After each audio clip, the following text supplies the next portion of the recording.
Airtime is a feeling of weightlessness that you receive on a roller coaster. In this video, we will be explaining what roller coaster airtime is and 5 ways you can find airtime the next time you visit a park.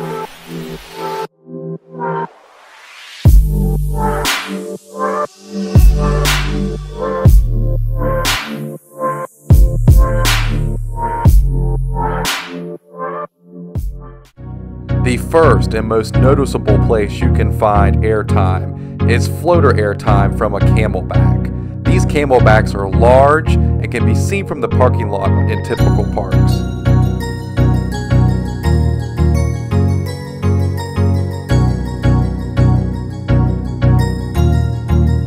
That's good.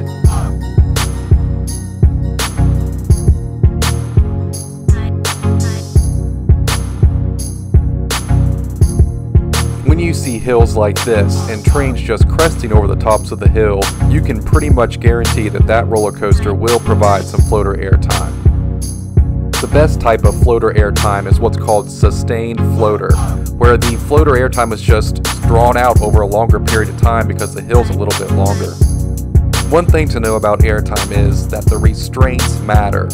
For instance, if you're riding the corkscrew like here at Cedar Point and it's a over-the-shoulder restraint, meaning the restraint comes over your head and down over your lap, you're not going to come up out of your seat. You're not going to experience airtime in that type of environment. Just as much as restraints matter, the seats matter, where you sit on the train. There's typically what's called a money seat on most roller coasters. That means that's the spot that you can sit on the train to experience the best pop of airtime. If you're familiar with money seats, please drop your money seats and your coaster in the comments below. For this next element, the back seat is the money seat to find airtime on the drop.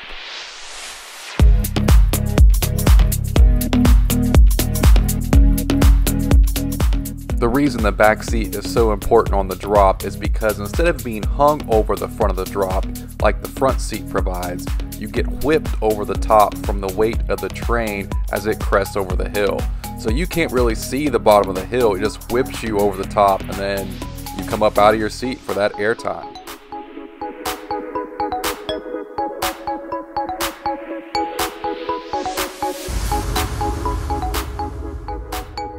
The same goes for really any drop. It can even be unexpected small drops in the middle of the ride like this one.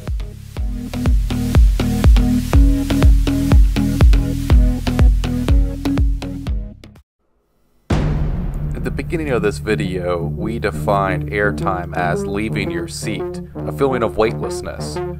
Well, so far we've only talked about when you come up out of your seat. What about when you kind of come down out of your seat from an inversion?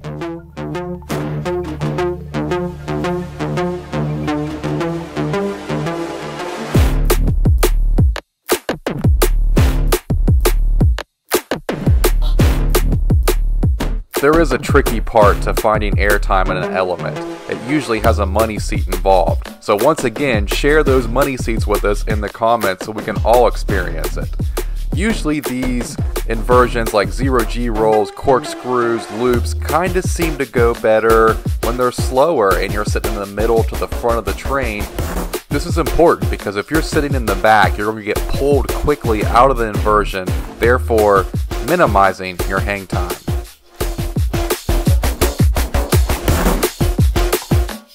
Now don't get me wrong, I love all this airtime, but to me the crown jewel of airtime is Ejector Airtime. That can typically be found from a speed hill, which is a small, short, and shallow but very fast hill in the middle of a ride.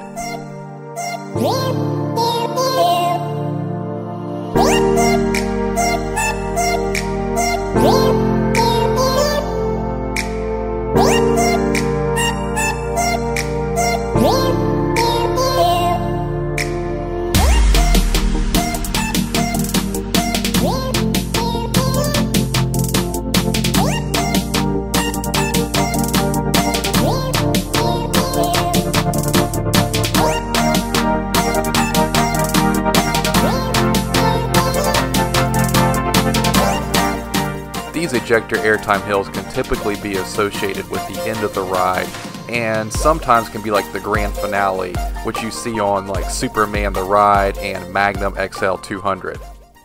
Speaking of the end, sometimes you can get one more pop of airtime right before the brake run. You will typically find this on some of the newer B&M Hyper and Giga coasters, where there's a little pop of airtime hill or the crest of a hill at the brake run. Also, some of the old Aero and Morgan coasters do this exact same thing.